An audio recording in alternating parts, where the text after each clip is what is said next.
Olá, querido irmão, querida irmã, você que me acompanha nesse momento pelas ondas da Rádio Comunidade FM de Bom Sucesso, pela web Rádio Nossa Mãe de Birité e pelas nossas redes sociais. Sou padre Frei Inácio José, pároco da paróquia de Nossa Senhora das Mercês, Arquidiocese de Belo Horizonte, doutorando em Teologia Bíblica pela FAGE, autor e escritor do livro Misericórdia como Caminho de Salvação, que pode ser adquirido pela editora Dialética, autor e escritor também de um dos capítulos do livro Mês da Bíblia 2025, Carta aos Romanos, junto com a biblista Eliane de Campo Belo, esse subsídio utilizado pelas comunidades para a vivência do mês da Bíblia. Nós estamos celebrando o 19º domingo do tempo comum. Temos como palavra de Deus Sabedoria, capítulo 18, versículos 6 a 9, alguns versículos do capítulo 11 de Hebreus e Lucas, capítulo 12, versículo 32 a 48. Vamos meditar com alegria a santa palavra de Deus. Se você está passando pela primeira vez aqui nesse canal, então deixe seu like, comente esse vídeo, compartilhe nas suas redes sociais. Isso fará com que a plataforma entenda que esse conteúdo é relevante e entregará para mais pessoas. Nós estamos organizando uma peregrinação para a Itália do dia 17 de novembro ao dia 24 de novembro. Interessados, entrem em contato pelos números que estão aqui anunciados. Pois tudo bem. O grande tema da palavra de Deus neste domingo é o tema da vigilância. A primeira leitura, tirada do livro da Sabedoria, nós temos esse relato sapiencial da noite da libertação do Êxodo. O autor deixa bem claro que os hebreus que obedeceram à prescrição divina de elaborarem, comerem o cordeiro pascal, por causa desta vigilância, eles foram libertos. Ao passo que os adversários, os inimigos do povo de Deus, que não celebraram a Páscoa, que não comeram o cordeiro pascal, foram atingidos pela praga da morte do primogênito, né? Então, a primeira leitura fala que o povo de Deus, para sair do Egito, teve que praticar a vigilância. A vigilância, né? Então, veja que lá no versículo 9 se diz que o povo hebreu entoava antecipadamente os cânticos de seus pais. Ou seja, mantiveram-se vigilantes e obedientes à prescrição que Deus havia dado. Pois tudo bem, o paralelo está justamente no Evangelho de Lucas, capítulo 12, versículo 32 a 48, onde nós vamos ter um trecho no qual Jesus vai exortar a vigilância dos discípulos e discípulas. Em primeiro lugar, se promete que o reino de Deus é do pequenino rebanho, daqueles que são fiéis a Jesus. Depois, versículo 33 a 34, se fala do perigo do acúmulo de riqueza. Vale ressaltar que o Evangelho de Lucas, dentre todos os evangelhos, é o evangelho que mais possui uma característica e um discurso social, porque naquela igreja havia uma acentuada desigualdade social, gente muito rica e gente muito pobre. Então, por isso essa orientação: vendei vossos bens, dai esmola, não acumulem riqueza na terra, porque ali o ladrão chega e a traça corrói, pois onde está o seu tesouro, também está o seu coração. Retomando um pouquinho o tema do domingo passado, no qual Jesus nos exortou, dizendo que a gente não deve ser ganancioso, porque a vida do ser humano não consiste na riqueza acumulada. Depois, versículo 35 em diante, entra o tema da vigilância. Então veja, do versículo 35 a 40, Jesus conta esta primeira parábola de homens que esperam o seu Senhor voltar de uma festa de casamento. E quando ele chega e vê todo mundo trabalhando, fazendo aquilo que devia fazer, o próprio rei os sentará na mesa e os servirá, os alimentará. É uma coisa muito linda isso, né? E mais, dizendo que se o dono da casa soubesse que hora chegaria o ladrão, não deixaria que o ladrão arrombasse a sua casa.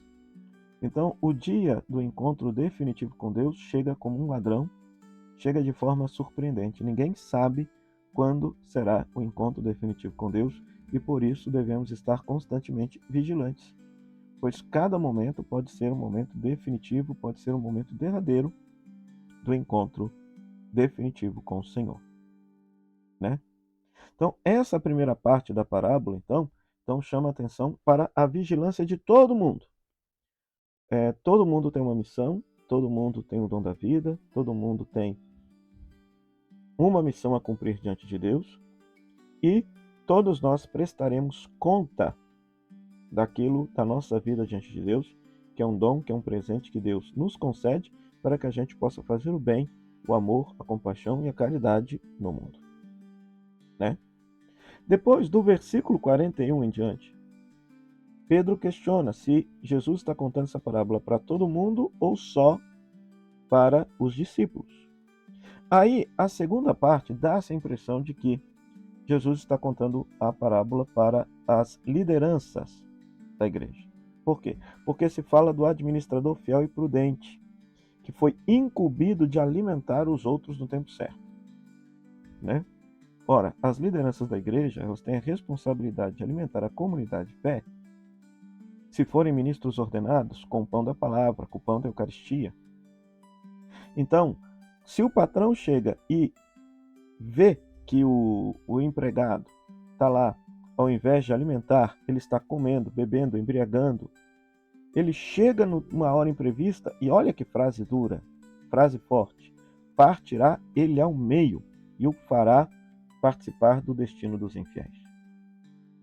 E aí vem um detalhe. O Evangelho de Lucas é muito conhecido como Evangelho da Misericórdia, mas aqui se deixa bem claro que, no fim, no dia derradeiro, Deus haverá de praticar a justiça. Por quê? Porque Deus não pode punir o injusto junto com o justo. Deus é bom, Deus é bondade, Deus é misericórdia, claro, mas Ele também é justo. Então, no dia final, no dia derradeiro, Ele haverá de estabelecer a justiça dele. Então, veja só. Olha só este final do Evangelho. Aquele empregado que, conhecendo a vontade do Senhor, nada preparou nem agiu conforme sua vontade, será chicoteado muitas vezes. Receberá a sua devida punição. O empregado que não conhecia a vontade e fez coisas que merecem castigo, será chicoteado poucas vezes. Então perceba só, até mesmo quem não conhecia a vontade do Senhor, mas que fez coisa errada, também será punido, mas em menor escala. Em menor escala. Isso para nos ensinar, e aí termina a parábola, né? Porque quem conhece mais, a quem mais foi dado, mais será exigido da parte de Deus, mas quem foi menos, conheceu muito menos, será menos exigido. Mas também será exigido. Por quê? Porque a todo ser humano, isso, olha só que coisa interessante. A fé da igreja nos ensina. Todo ser humano tem a lei de Deus escrita no seu coração. No catecismo da igreja vai dizer que, por exemplo, os 10 mandamentos, que é como se fosse a lei natural, está escrita no coração de todo ser humano. Então, todo ser humano tem inscrito lá no seu interior aquilo que é o bem, aquilo que é o mal, aquilo que é o certo, aquilo que é o errado. Nós, pela fé cristã, graças à revelação da vontade de Deus em Jesus Cristo, podemos dizer que temos um conhecimento maior daquilo que é o bem e que é o mal. E por isso nós seremos cobrados com mais veemência a nossa fidelidade em relação a Deus. Mas aqueles que não conheciam, não pensem vocês que passaram em branco. Não, aqueles que não conheciam também serão cobrados na medida em que, na retidão da consciência deles, eles fizeram o bem ou fizeram o mal. Então, para você perceber que, no fim da história, Deus haverá de fato, estabelecer a sua justiça. Esse texto por acaso, é para amedrontar as pessoas, para imaginar que a qualquer momento o julgamento pode acontecer, que o fim pode acontecer? Não, mas é para chamar a atenção justamente à questão da vigilância. Porque a finalidade do texto não é amedrontar, mas fazer com que a gente possa viver uma vida de qualidade. Porque, de fato, qualquer momento pode ser o último momento. Qualquer momento pode ser um momento derradeiro, no qual nós encontraremos de forma definitiva com Deus, né?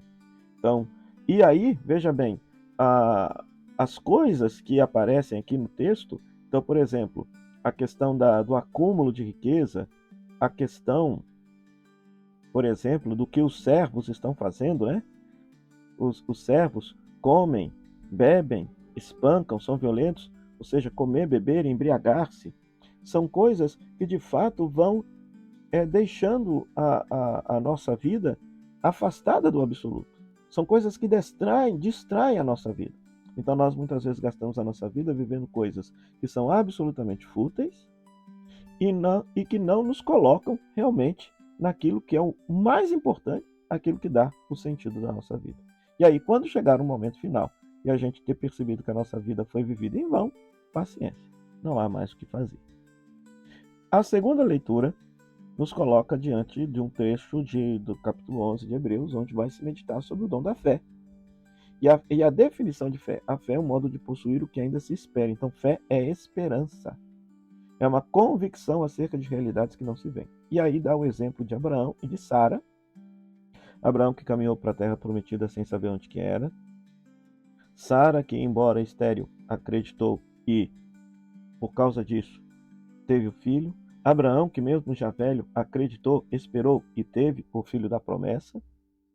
Abraão que, mesmo diante do filho da promessa, sendo exigido como sacrifício diante de Deus, ele ia sacrificar, acreditando, esperando que Deus haveria de salvar aquele filho. E é muito interessante, uma frase que muitas vezes passa desapercebido neste texto. É quando o autor diz assim, que todos eles morreram na fé. Não receberam a realização da promessa, mas a puderam ver e saudar de longe e se declararam estrangeiros imigrantes nesta terra. Todos os heróis da fé não viram o cumprimento pleno das suas promessas, porque eles sabiam que o cumprimento pleno se daria em outra instância, se daria em outra dimensão. Então é muito interessante isso. A fé, ou seja, você acreditar, não significa que você verá a realização daquilo que se espera, porque a esperança não é para esse mundo. Você vai ver que o texto vai enfatizar a esperança da pátria celeste, o céu, a eternidade em Deus. Então essa é a nossa esperança. Então que texto muito propício para o nosso tempo, que texto propício para esse ano jubilar da esperança que nós, enquanto igreja cristã católica, estamos vivenciando. Aprendamos a caminhar na fé, né?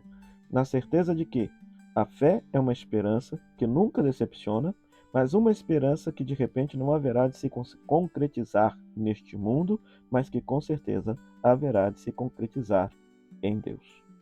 O Senhor esteja convosco, Ele está no meio de nós.